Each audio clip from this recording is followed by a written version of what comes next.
I'm Sophie, and I'm here to talk about a history book I'm very excited about. It's called Black Spartacus, and it's by an Oxford historian called Sudhir Hazareesingh, and it's about the life of Toussaint Louverture, sometimes nicknamed Black Spartacus after the famous Roman rebel slave who was the subject of the movie Gladiator.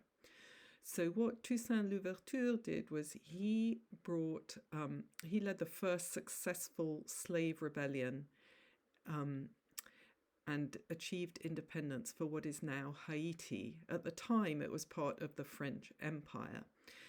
And he took lots of sort of ideas of the Enlightenment, combined them with local culture and other sort of ideas, sort of voodoo developed there. And he brought it all together and used it in an incredibly powerful way to overthrow the French, which was absolutely unheard of, and make Haiti independent. It's just this incredible story, which, I hadn't come across because, I learned history in Britain, including as an undergraduate, but you just focus very much on British history and then, the French Revolution or a little bit outside of Britain, but not this just incredible story of what was going on in Haiti. So Haiti was actually, at the time, it was called Saint-Domingue because it was a French colony. It was part of the island. The whole island was called Hispaniola, and it's actually where Christopher Columbus landed back in 1492.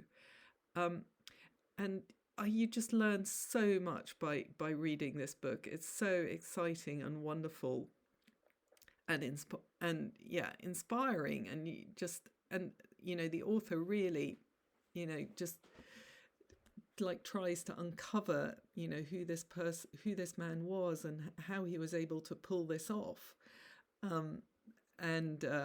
It's fascinating because there's so much myth about him that it's quite hard sometimes to separate the truth from the fiction. And also, I think he was quite a secretive man. He didn't, talk much. He didn't say much about himself and his personal life. But I think this story should be part of every school curriculum everywhere. It's so amazing.